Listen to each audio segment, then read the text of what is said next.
President, when Dixon mentioned some of his contemporaries, he left out one important one, Chief Solomon Lar.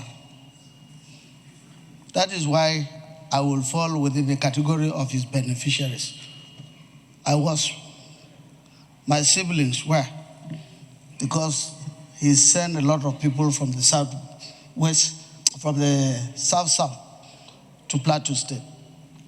But the most important thing, Mr. President, was when he introduced a concept called Handshake across the Niger.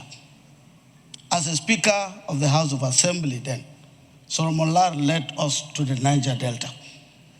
For me, it was the first time to experience Niger-Delta, to also understand Niger-Delta.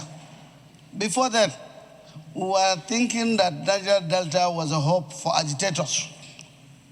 But at the time we got to Niger-Delta, I also had opportunity to stretch my hand to the Niger-Delta. And when we came back, Plateau was not the same again.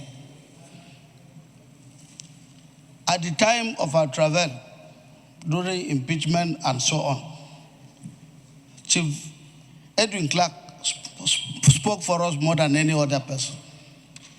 He was the voice of the minorities. Today, I am still a minority, also a northerner. But the voice is still there, crying. It was there crying when we lost Chief Solomon Lar, and Chief Edwin Clark took his place. Today, he is gone.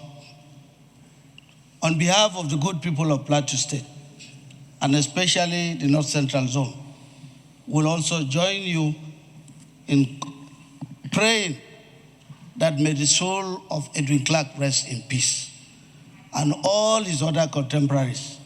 I will also support the fact that something be done in his memory. Not only putting his name on the national award, but at least, because I used to ask, something should go beyond putting somebody or naming a street. Let us let the younger ones know that he did something. And the only way to do something is that let some events be done yearly in his memory. That's the only thing that our young children will know. May the soul of Edwin Clark and the souls of all the faithful departed, through the mercy of God, rest in peace. Thank you, Mr. President. Deputy.